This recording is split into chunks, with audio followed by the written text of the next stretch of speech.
Welcome students, welcome in Rathi classes. Today we are going to discuss fourth chapter of your economic book for class 9. It is food security in India. My dear student, food is as necessary as air is necessary for breathing and water is necessary for drinking. We cannot survive without the food.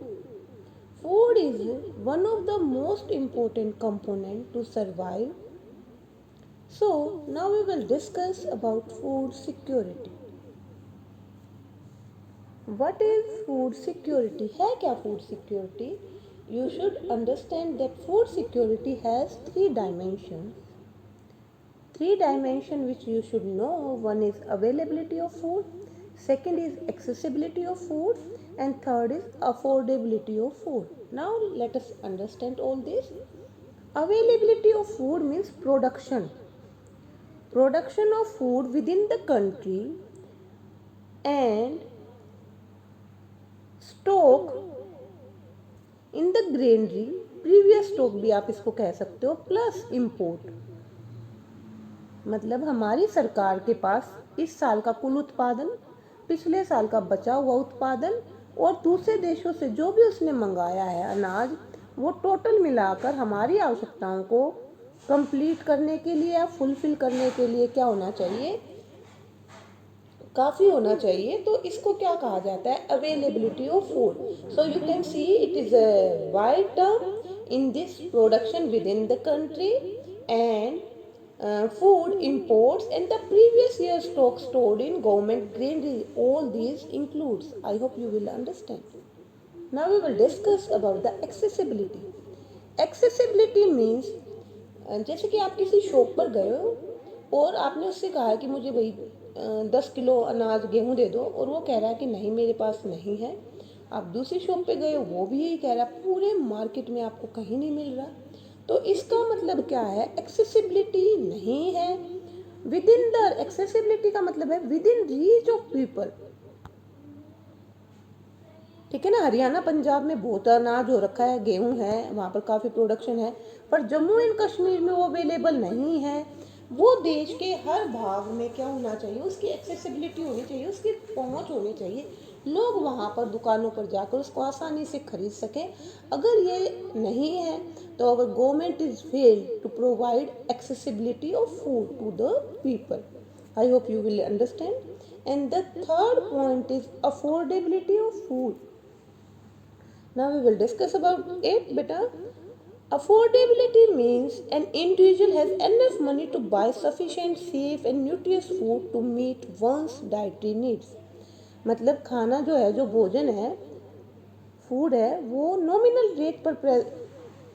Rate पर मिले, हर कोई अपनी आवश्यकताओं को पूरा कर सके। इसके प्राइसेस इतने हाई भी नहीं होने चाहिए कि कोई इसको खरीद ना पाए, या पुअर जो पीपल है वो इसको खरीद ना पाए। तो let us discuss all about this. जैसे कि मैंने बताया कि food is very necessary as air is necessary for breathing, water is necessary for drinking. Why food security? Food security नहीं, what is food security? Food security में हमने तीन aspect किए, अवेलेबिलिटी, एक्सेसिबिलिटी और affordability. Availability means production within the country, ठीक है, plus previous stock plus import. इतना होना चाहिए कि लोगों की आवश्यकताओं को फुलफिल करने के लिए सफिशिएंट हो।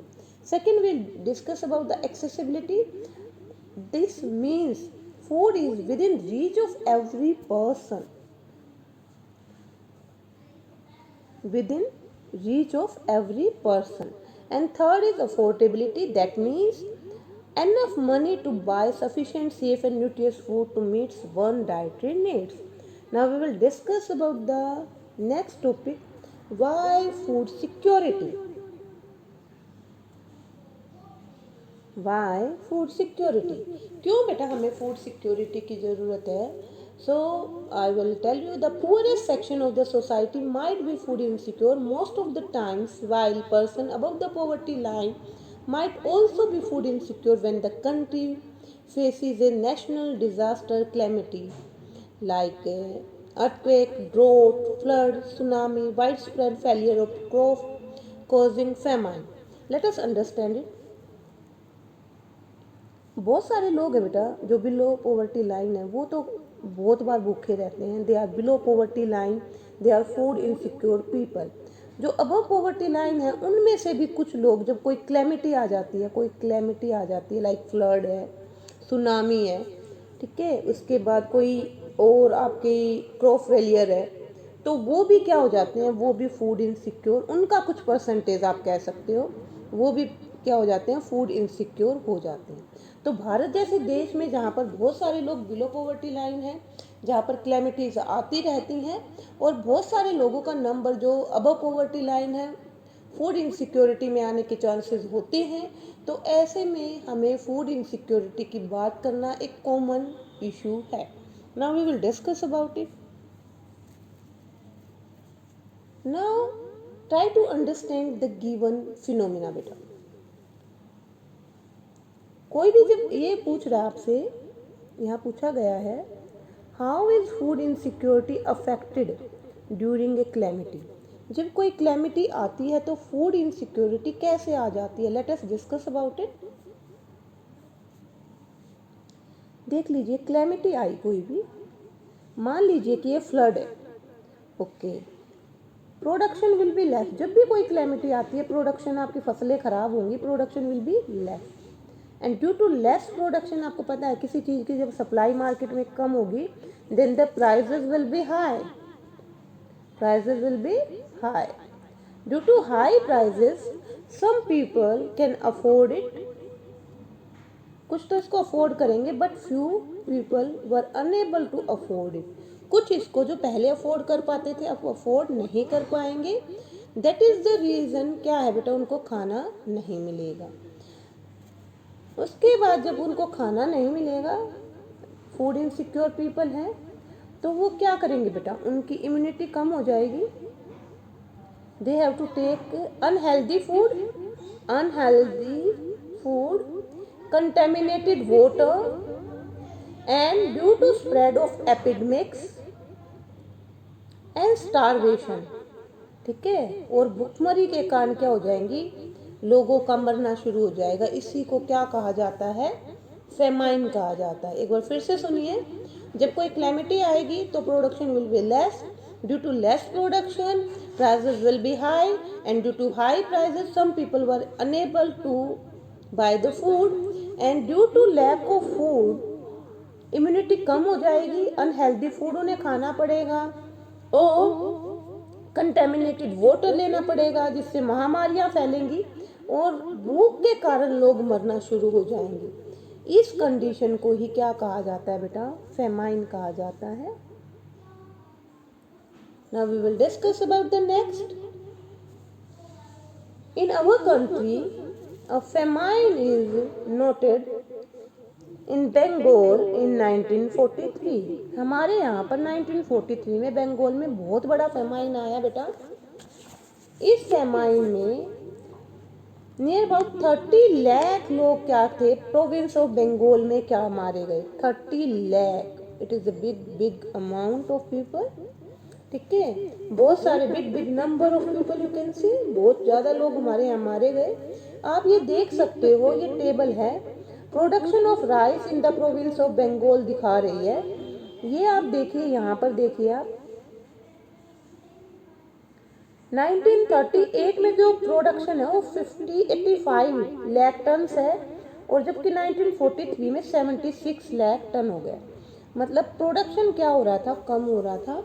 अब ये देखिए, ये लोग भूख के कारण क्या हो गए, अपने एरिया से क्या हो गए हैं, माइग्रेटेड हो गए हैं, और 1945 में ये किसी रिलीफ सेंटर में पहुंचे हैं. ये आप उड़ीसा के लोग हैं, नहीं, हाँ, ये बंगाल के लोग हैं बेटा. बंगाल में ही आपको पता है फेमाइन आया था, तो बंगाल के लोग हैं जो फसलों के खराब होने से अपना गांव छोड़ने के लिए क्या हो गए हैं, मजबूर हो गए हैं. तो I hope you will understand all this point. Now we will discuss about the next. Bengal के बाद कोई ऐसा फेमाइन हमारे कंट्री में नहीं आया है. Our government has taken steps. और उसके बाद पर बेटा, उसके बाद भी कुछ ऐसे केसेस रिमोट एरिया में रिपोर्ट हुए हैं जिनमें स्टारवेशन के कारण लोग मारे गए हैं, वो कहाँ कहाँ हुआ है? Kalahandi and Kashipur in Orissa, Baran district of Rajasthan, Palamu district of Jharkhand. ये ऐसे एरिया हैं जहाँ पर पिछले कुछ समय में, कुछ सालों में क्या हुआ है, स्टारवेशन डेथ हुई है। ठीक है, deaths have been reported there due to starvation. So we should have a strategy relating to food security in our country to ensure food to the people all the time. Our next topic is who are food insecure. कौन है जो ये food insecure है? सबसे ज़्यादा कौन है जो इसका शिकार होते हैं? कौन लोग हैं जो फूड इनसिक्योर है? Now we will discuss about them. We will discuss about them in two parts. Food insecure, एक तो हम इसको अर्बन एरिया में और एक रूरल में और अर्बन में।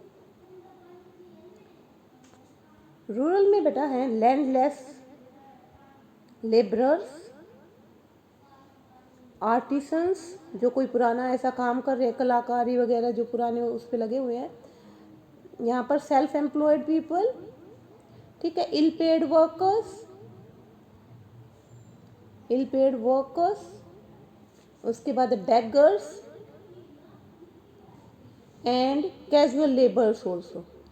शहरों में जो कैजुअल लेबर्स हैं, पैटी सेल्फ एम्प्लॉयड वर्कर हैं, इल पेड जॉब्स में जो लगे हुए हैं, साथ ही जो बेगर्स हैं, ये सारे लोग क्या है बेटा? फूड इनसिक्योर हैं।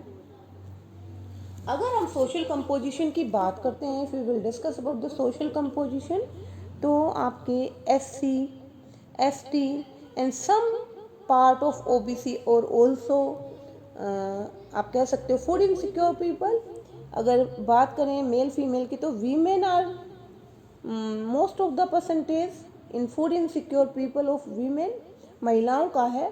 और 5 साल से कम के बच्चे फूड इनसिक्योर होने में, फूड इनसिक्योरिटी में उनका रेशियो काफ़ी हाई है। तो I hope you will understand all this facts. Now we will discuss about the state disparities related to it. मतलब क्या सभी स्टेट में क्या है बेटा जो फूड इनसिक्योरिटी वो सेम है? बिल्कुल भी नहीं। फूड इनसिक्योरिटी सबसे ज़्यादा आपकी झारखंड, उड़ीसा, ठीक है, बिहार, सम पार्ट ऑफ उत्तर प्रदेश, यहाँ पर सबसे ज़्यादा फूड इनसिक्योर लोग मिलेंगे आपको। जबकि पंजाब, हरियाणा, ठीक है, यहाँ पर फूड इनसिक्योरिटी कम है। तो ये भी एक समझने वाली बात है कि इसका जो रेशियो है वो वेरी करता है। Now we will discuss about the next topic, hunger. Hunger is the symbol of poverty. मतलब व्यक्ति भूखा है तो हम मानते हैं कि ये गरीबी का सूचक है, या हम ये भी कह सकते हैं कि गरीब है तो भूखा है। तो दोनों क्या है, दोनों तरीके से हम कह सकते हैं। तो हम हंगर की बात करते हैं पहले। हंगर को 2 पार्ट्स में डिवाइड किया गया है, एक तो क्रोनिक हंगर और एक सीजनल। इससे क्वेश्चन आता है बेटा, ध्यान से समझेंगे, ठीक है। Hunger is another aspect indicating food insecurity. Hunger is not just an expression of poverty. Hunger अकेला पॉवर्टी का एक्सप्रेशन नहीं है, पॉवर्टी भी हंगर को दिखाती है, ठीक है। तो इसको 2 पार्ट्स में डिवाइड करेंगे। इसके 2 डायमेंशन है, one is chronic and second is seasonal. Chronic hunger is a consequence of diet persistently inadequate in terms of quantity और क्वालिटी। मतलब जो एक नॉर्मल आपका लाइफ रूटीन है कि आपको खाना कभी तो कम मिलता है, कभी अच्छी क्वालिटी का नहीं मिलता, चाहे वो क्वांटिटी में कम हो चाहे क्वालिटी में कम हो। तो क्रोनिक हंगर तो क्या है, कॉन्टिन्यूअस है, ठीक है। जैसे गरीब जो परिवार है उनको या तो खाना कभी मिलता ही नहीं है, कभी मिलता है तो अच्छा नहीं मिलता, या कभी मिलता है तो कम मिलता है। तो ये क्रोनिक हंगर है जो कि कॉन्टिन्यूअस रहती है, जिसका मतलब इसका रीज़न क्या है, due to less income.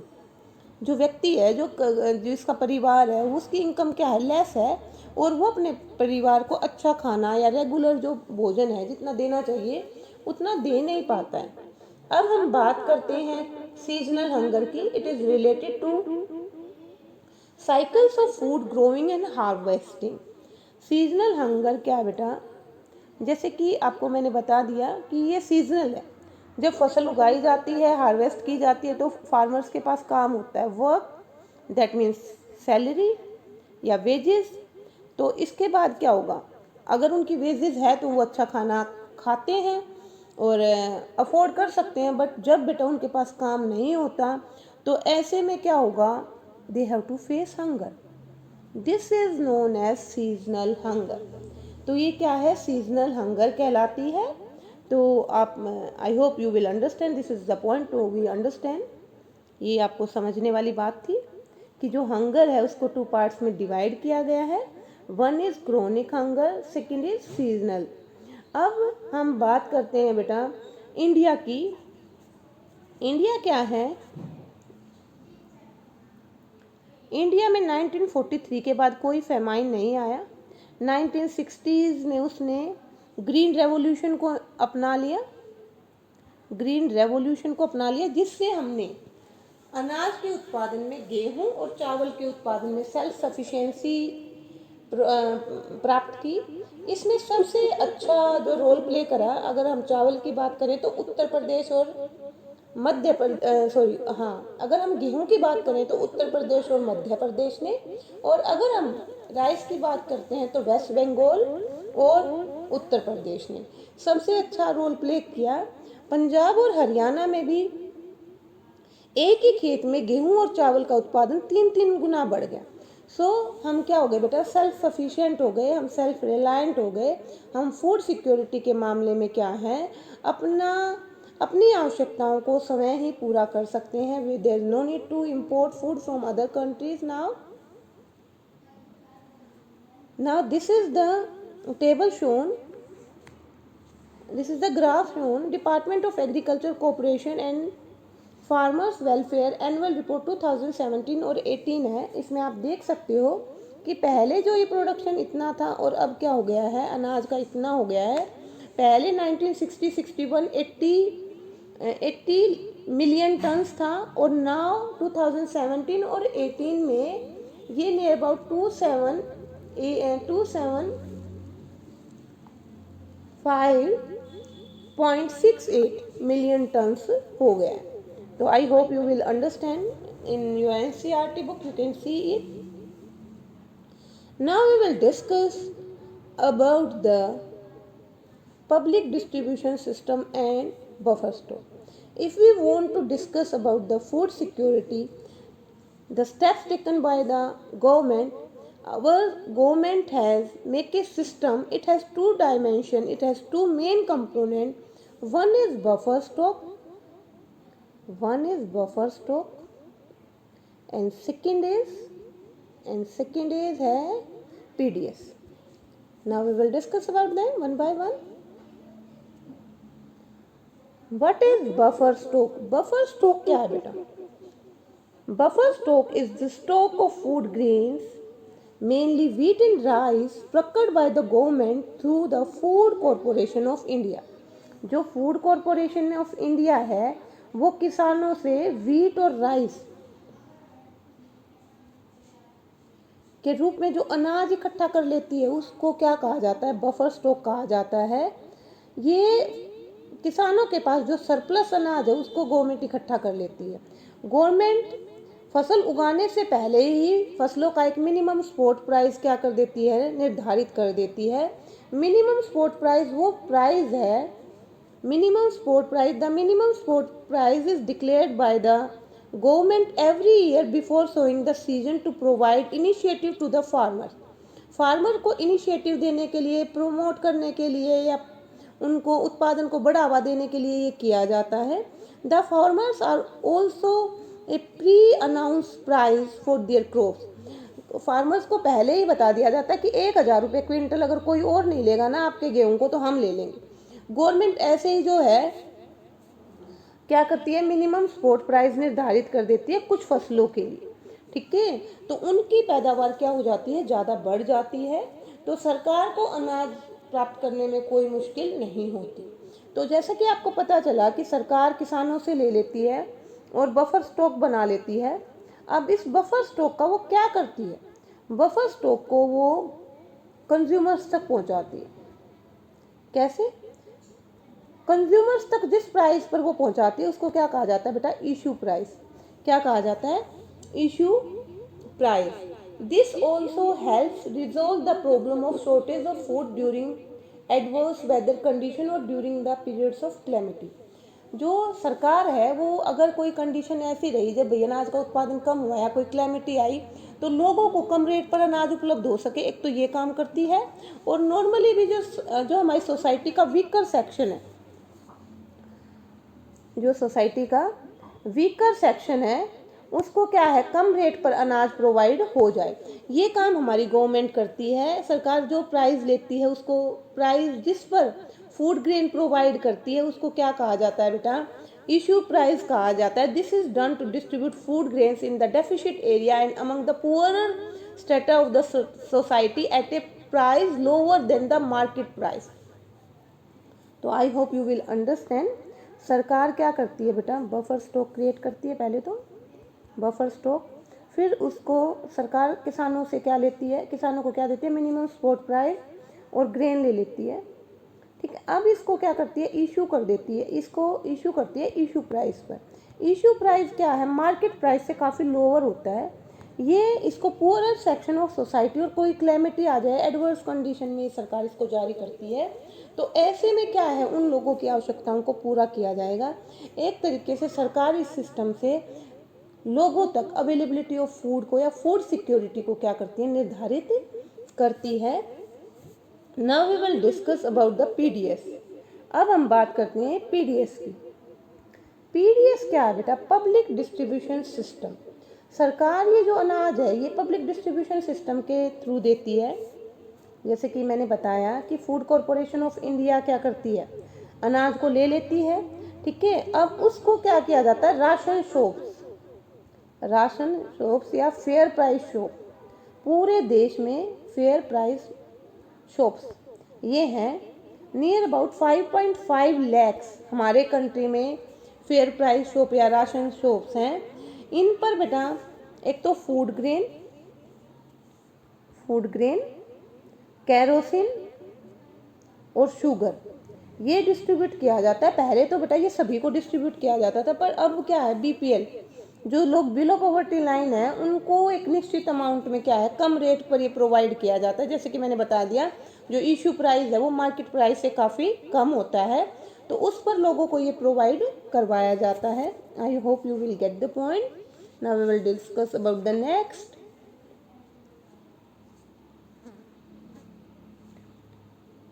Now बेटा अगर हम राशनिंग की बात करते हैं तो राशनिंग क्या है, 1940 में की गई, तभी जब हमारे यहाँ पर अकाल पड़ा था। उसके बाद हमने ग्रीन रेवोल्यूशन लेकर आए हम। ठीक है, और सरकार ने ग्रीन रेवोल्यूशन अनाज के क्षेत्र में क्या कर लिया, एक आप कह सकते हो कि एक सेल्फ सफिशिएंसी पैदा कर ली।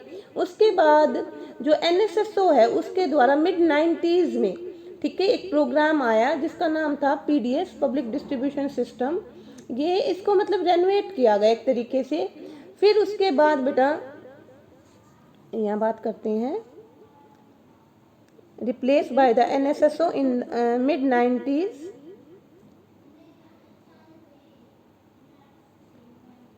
ठीक है, उसके बाद क्या किया, डिफरेंट प्रोग्राम चले हमारी गवर्नमेंट के द्वारा। Child development services, integrated child development services जो प्रोग्राम था वो आया हमारी गवर्नमेंट के द्वारा।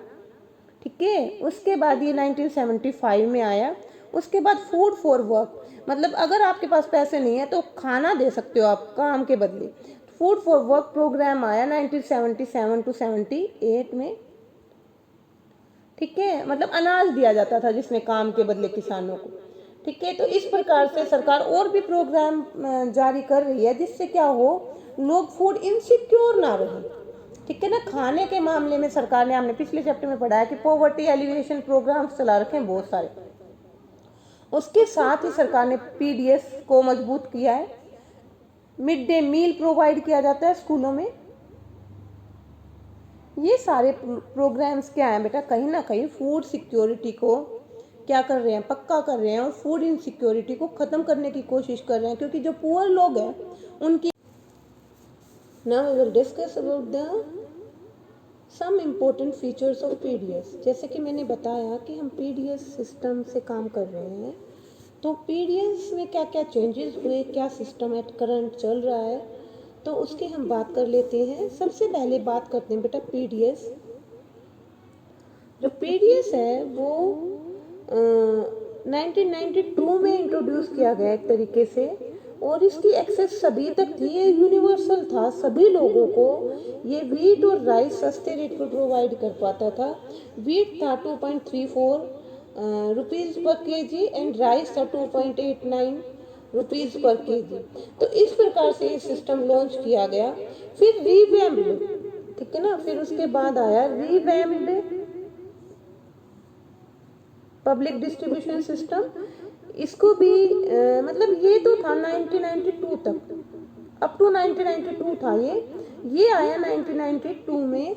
अब इसमें क्या किया गया, केवल बैकवर्ड, ठीक है ना, बैकवर्ड ब्लॉक को इंडिकेट किया गया। उनको 20 किलो क्या दिया जाता था, अनाज दिया जाता था। रेट यहाँ पर आपको मेंशन है जो कि काफ़ी कम थे।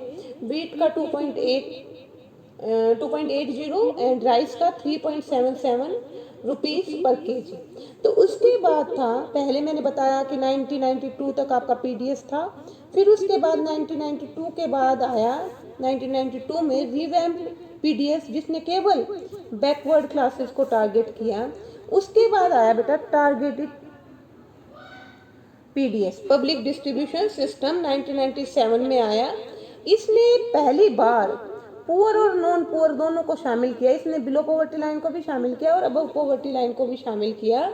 इसमें 35 किलो अनाज दिया जाता था, और इसमें एपीएल वालों के लिए रेट अलग थे और बीपीएल वालों के लिए रेट अलग थे। ये पहला अपनी तरह का सिस्टम था जिसमें दोनों के लिए रेट क्या थे, अलग अलग थे।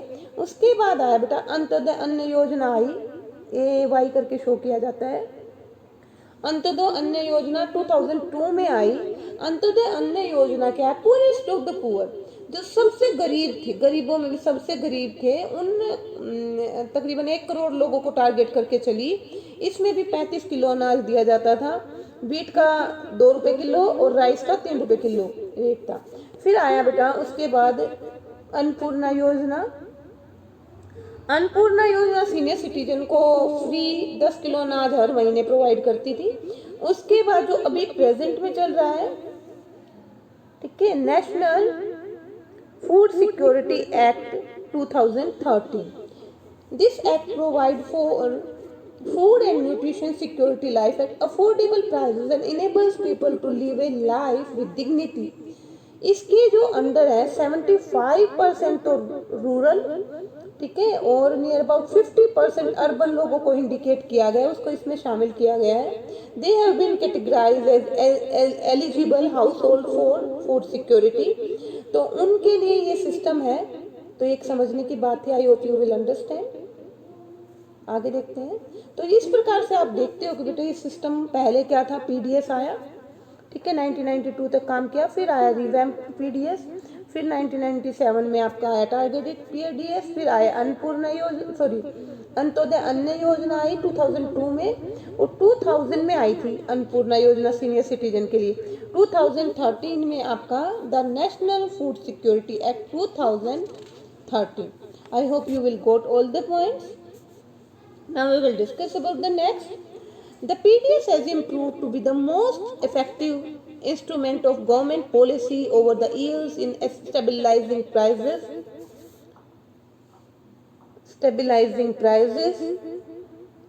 at affordable prices। इसमें कोई डाउट नहीं है कि भाई पीडीएस ने लोगों तक जो बहुत नॉमिनल रेट पर अनाज उपलब्ध कराने में एक इम्पोर्टेंट रोल प्ले करा है, ठीक है ना। It is a wide spread, आप कह सकते हो कि बहुत ही अच्छा सिस्टम रहा है जो प्राइसेस को स्टेबलाइज कर रहा है, लोगों तक पहुंचाया है, ठीक है। मिनिमम सपोर्ट प्राइस जो गवर्नमेंट ने इसमें निर्धारित किया, मिनिमम सपोर्ट प्राइस, ठीक है, उसने एक मेन रोल कंट्रीब्यूट किया जिससे किसानों ने प्रोडक्शन को क्या किया, हाई किया और प्रोडक्शन को गवर्नमेंट तक पहुंचाया, ठीक है। तो no doubt but it is a good system, it is आप ये कह सकते हो कि बेसिक है पीडीएस आपके फूड सिक्योरिटी प्रोग्राम का।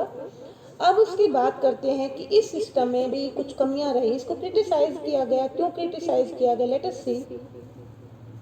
We will discuss about the कि जो सिस्टम है बेटा, इसने एक तो मिनिमम सपोर्ट प्राइस जो निर्धारित किया, इससे जो किसान है उनके ऊपर एक प्रेशर आ गया, वो वही वीट और राइस दोनों का प्रोडक्शन बहुत ज़रूरत से ज़्यादा करने लगे मिनिमम सपोर्ट प्राइस के चक्कर में। और एक प्रोडक्शन तो बढ़ गया, पर आप देखो कि वीट और राइस के अलावा जो दूसरी फसलें थी वो कहीं ना कहीं नेग्लेक्टेड हुई।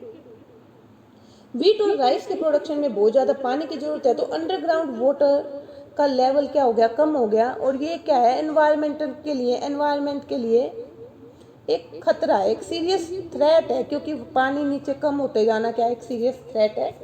उसके साथ बात करते हैं कि जो ये भी आलोचना की गई कि जो गवर्नमेंट ग्रेनरीज हैं, जो फूड कॉरपोरेशन ऑफ इंडिया के गोदाम हैं, they are overflowing with grains. ठीक है, कुछ तो चूहों ने खा लिया, some were rotten by some grain were eaten by the rats, और कुछ क्या हो गया, खराब हो गया। तो इसकी बड़ी आलोचना की गई, कहते हैं कि ये तो है, ये एक आप ग्राफ देखिए, ये तो था, इतना बफर स्टॉक सरकार के पास होना चाहिए, सरकार रखती है इतना। तो इससे क्या है, इससे कहीं ना कहीं ज़रूरत से ज़्यादा, ये आपको एक टेबल दिखा रहा है, central food grain wheat plus right का स्टॉक, कितना स्टॉक और मिनिमम बफर स्टॉक कितना होना चाहिए और कितना है।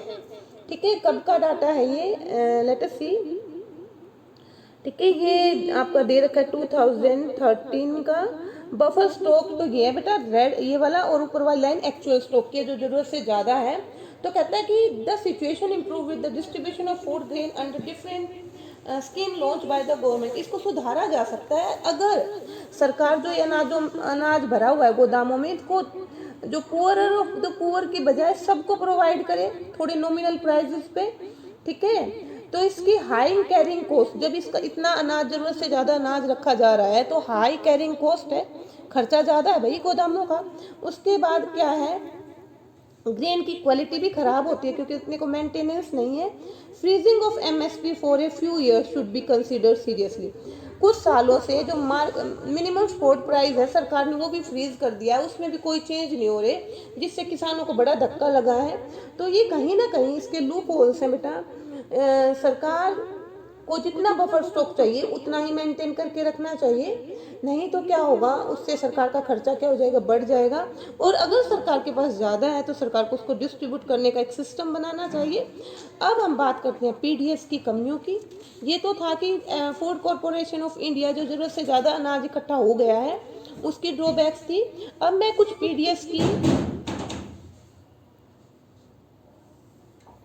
पीडीएस की क्या है बेटा कमियों की तरफ ध्यान दिखाती हूँ, ध्यान आपका दिलाती हूँ। Let us see on the next page,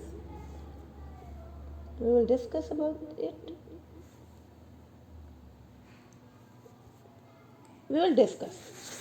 PDS जो सिस्टम है बेटा, उसकी कुछ लिमिटेशन है, उसको क्रिटिसाइज किया गया। क्यों क्रिटिसाइज किया गया, पीडीएस में जो मेल प्रैक्टिसेस होती हैं, like diverting the grain to open market to get better margin.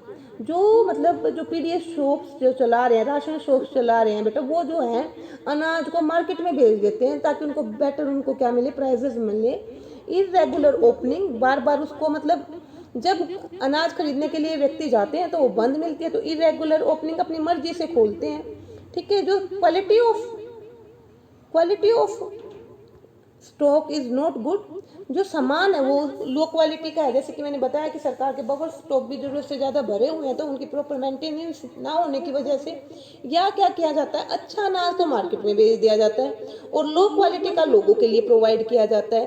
तो there is another factor that has led to decline of the PDS. ये कुछ फैक्टर्स हैं। और एक और बात बेटा, जो पुअर जो बीपीएल है उनको ये अनाज डिस्ट्रीब्यूट किया जा रहा है। जब सरकार के पास अनाज ज़्यादा है तो एपीएल को भी दे सकती है सरकार। ये यहाँ पर लूप होल है, यहाँ पर एपीएल को प्रोवाइड करना चाहिए। यहाँ तक कि this included low marginal higher no margin, at least these included low income families whose income were marginally higher than the below poverty line. At least उनको उन बीपीएल फैमिली को तो शामिल करना ही करना है, उन एपीएल फैमिलीज को भी शामिल करना चाहिए जिनकी इनकम बीपीएल से थोड़ी बहुत ज़्यादा है, उनको भी फेयर प्राइस पर सामान मिलना चाहिए भाई, उनको भी अनाज मिलना चाहिए। तो इससे क्या होगा, दे विल मोटिवेट, ठीक है ना। तो सरकार को उनकी तरफ अट्रैक्ट करना चाहिए राशन शॉप की तरफ। The price for APL family is almost as high as open market price. पर यहाँ पर क्या है बेटा, अगर मैं बात करूँ कि एपीएल जो भी फैमिली है उसके लिए उतना ही प्राइस रेट है अगर वो यहाँ से खरीदते हैं जितना मार्केट प्राइस है। सो ये चीज़ है, इसको थोड़ा इम्प्रूव करने की ज़रूरत है। I hope you will understand PDS is a good system, but it has some limitations you can say. So it is criticized by the people, क्योंकि मार्केट में अनाज लेकर बेच दिया जाता है। जो मतलब आप कह सकते हो बीच में जो करप्ट लोग हैं वो कहीं ना कहीं इस सिस्टम के लूप होल्स हैं, और सरकार को इसकी तरफ थोड़ा ध्यान देने की ज़रूरत है। Now role of cooperative, this is the last topic of the chapter but not the least. We will discuss about it. Role of cooperatives in food security. The cooperative are also playing an important role in food security in India, especially in the southern and western part of the country. ये south है बेटा, केरला तमिलनाडु ये south है, ठीक है। ये western है गुजरात। अगर मैं गुजरात की बात करूँ तो आपको पता ही होगा कि अमूल की जो आप कह सकते हो कि Amul is another success story of cooperative in milk and milk products from Gujarat. It has brought about the white revolution in the country. दूध का मतलब एक तरीके से क्या ला दिया, बाजार, एक तरीके से पूरा बाजार तैयार कर दिया और क्रांति ला दी दूध उत्पादन में। उसके बाद 94% जो तमिलनाडु में है जो राशन शॉप्स हैं वो सारी कोऑपरेटिव्स चलाती है, मतलब अच्छे हाथों में है, लोगों की भलाई के लिए कार्य कर रहे हैं। उसी प्रकार अगर मैं दिल्ली की बात करूँ तो मदर डेयरी का नाम आता है। तो बेटा सिमिलरली महाराष्ट्र में भी क्या किया गया है, महाराष्ट्र में academy development science, academy of development science ने एक नेटवर्क तैयार किया गया है। जो भी अपने गाँव में ग्रेन बैंक खोलेगा, मतलब किसानों का सरप्लस अनाज रखने के लिए ग्रेन बैंक खोले जाएंगे, उसमें क्या होगा, जो भी ये खोलेगा तो ये एकेडमी है, क्या नाम है इसका, academy of development science Maharashtra, ये इनको एनजीओ की फैसिलिटीज प्रोवाइड करेगी, एनजीओ की फैसिलिटी प्रोवाइड करेगी। और इन एनजीओ को ट्रेनिंग देने का काम ये जो एकेडमी ऑफ डेवलपमेंट साइंस है ये करेगी कि कैसे बनाना है, कैसे बिल्डअप करना है, कैसे कैपेसिटी बिल्डिंग प्रोग्राम बनाने हैं। तो the ADS grain bank program is acknowledged as a successful and innovative food security intervention. तो ये एक अच्छा प्रोग्राम है जो आने वाले समय में काफ़ी सक्सेसफुल रहने के चांसेस हैं। Now we will discuss about the next. ये है बेटा समरी है चैप्टर की। सबसे पहले मैं आपको बता दूं कि हमने क्या क्या पढ़ा। हमने पढ़ा बेटा फूड क्यों ज़रूरी है, व्हाट इज़ फूड, फूड क्यों ज़रूरी है, why food security. Food security आपको पता ही है, अवेलेबिलिटी, एक्सेसिबिलिटी एंड अफोर्डेबिलिटी। कौन फूड इनसिक्योर है, ठीक है ना, क्यों ज़रूरी है फूड इनसिक्योरिटी, फूड सिक्योरिटी क्यों ज़रूरी है, क्योंकि बहुत लोग क्या है हमारे देश में गरीबी रेखा से नीचे हैं, और कोई क्लैमिटी आ जाती है तो मैंने आपको समझाया कि कैसे और भी लोग हैं जो बिलो पॉवर्टी लाइन नहीं है वो भी फूड इनसिक्योर हो जाते हैं। अब कौन लोग हैं, रूरल एरिया में मैंने आपको अलग से बताया और अर्बन में आपको अलग से बताया। फिर कहता है कि हमारा पीडीएस कैसे काम करता है, दो तरीके से काम करता है, एक तो बफर स्टॉक है और एक पीडीएस है। बफर स्टॉक के बारे में बताया, बफर स्टॉक उसमें हमने मिनिमम स्पॉट प्राइस पढ़ा, हमने इशू प्राइस पढ़ा, ठीक है, और उसके बाद हमने पीडीएस पढ़ा। पीडीएस की हमने कमियां पढ़ी, पीडीएस अच्छा है, ठीक है, पर सरकार का जो बफर स्टॉक है वो जितना होना चाहिए उससे ज़्यादा है। उसके कारण क्या है, कुछ अनाज खराब हो जाता है, कुछ को चूहे खा जाते हैं और सरकार की कैरिंग कॉस्ट बढ़ती है। तो इसको एपीएल को भी प्रोवाइड करने की कोशिश की जानी चाहिए, एटलीस्ट थोड़ी सी नॉमिनल प्राइस पर जैसा कि अभी प्रेजेंट में सिस्टम है उनको मार्केट प्राइस पर ही दिया जाता है, तो इसको सुधारने की जरूरत है। पीडीएस की जब मैं बात करती हूँ तो पीडीएस को क्रिटिसाइज भी किया गया है, पीडीएस को क्रिटिसाइज किया गया कि इसमें जो मेल प्रैक्टिसेस हैं, diverting the grain to the open market to get a better margin, selling poor quality grain at ration shops, irregular opening, ये सारी क्या इसकी कमियां हैं, ये कहीं ना कहीं ह्यूमन बींग्स की कमियां हैं बेटा, इसको सुधारने की जरूरत है। फिर कोऑपरेटिव स्टोरी अगर हम बात करें गुजरात में तो अमूल की है, ठीक है, अगर दिल्ली में बात करें तो मदर डेयरी की है, और उसी प्रकार से अगर हम वेस्टर्न, अगर मैं तमिलनाडु की बात करें तो 94% जो कोऑपरेटिव शॉप्स क्या है, राशन शॉप्स को चला रही हैं बड़े ही अच्छे तरीके से। At last we will discuss about the Maharashtra.